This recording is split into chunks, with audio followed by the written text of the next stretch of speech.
শেষ জামানায় কিয়ামতের আগে আগে ইহুদিরা শক্তিশালী হয়ে যাবে এবং তারা খ্রিস্টানদের সাথে ঐক্য করবে, যেটা করে ফেলছে অলরেডি।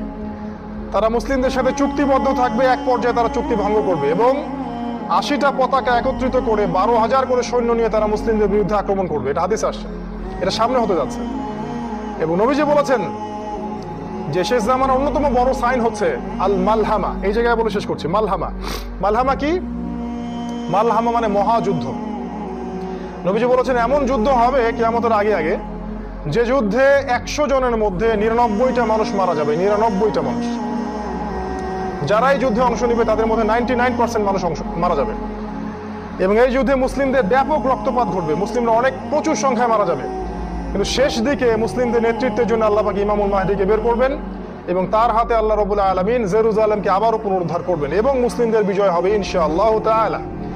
এরপর বের হবে দাজ্জাল এবং দাজ্জালকে তিনি মারতে পারবেন না। ঈসা আলাইহিস সালাম আকাশ থেকে নামবেন এবং তার হাতেই দাজ্জাল নিহত হবে এবং ইসলামী খেলাফা আবারও জেরুজালেম থেকে বাস্তবায়িত হবে ইনশাআল্লাহ।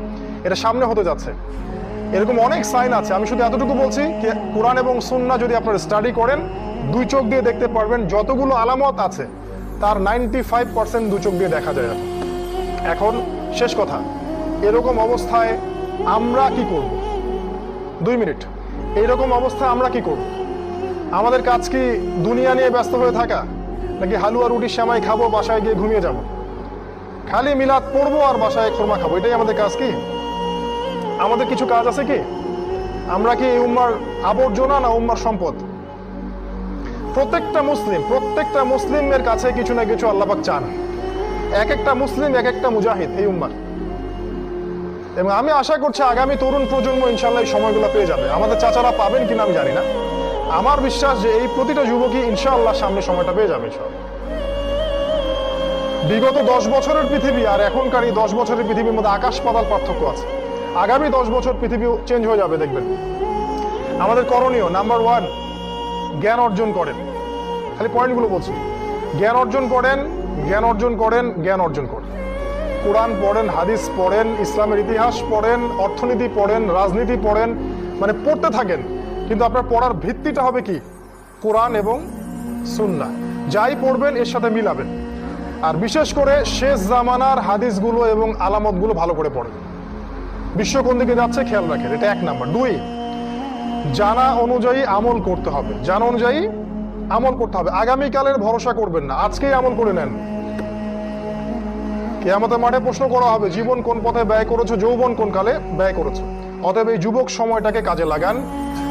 এরা আপনাকে মাদক দিয়ে ব্যস্ত রাখতে পারে, নারী দিয়ে ব্যস্ত রাখতে পারে, হ্যাঁ, আপনাকে এই যে চাকরির মোহ, ব্যবসার মোহ, এগুলো দিয়ে ব্যস্ত রাখতে পারে।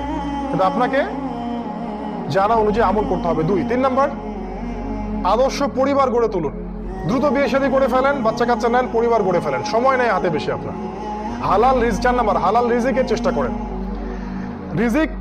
রিজিকের জন্য হারামের পিছনে যাবেন না। অল্প হোক কিন্তু হালাল রিজিকে সন্তুষ্ট থাকুন।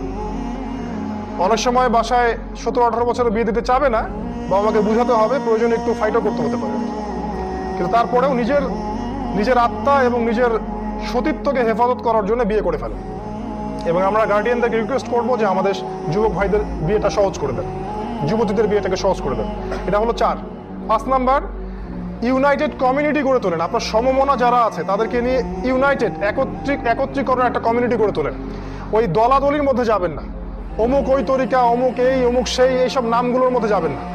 সবাই মিলে, হানাফি আমার ভাই, শাফি আমার ভাই, সালাফি আমার ভাই, যে যেখানে থাক সবার ভালোটাকে আপনি নেন, খারাপটাকে বাদ দিয়ে দেন। সিম্পল। ভালোগুলোকে নিয়ে নেন, খারাপগুলোকে বাদ দিয়ে দেন। সবাইকে একসাথে বসানোর চেষ্টা করেন ইনশাআল্লাহ। এটা 5। 6 নাম্বার, ব্যাপক দাওয়াতি কাজ করেন। ব্যাপক দাওয়াতি কাজ ঘরে ঘরে এবং এলাকায় মহল্লায় এই মেসেজগুলো ছড়িয়ে দেন। বর্তমান বিশ্বের কি অবস্থা, শেষ জামানা কোন দিকে যাচ্ছে এবং এখন আমাদের কি করণীয়, এই দাওয়াতগুলো ছড়িয়ে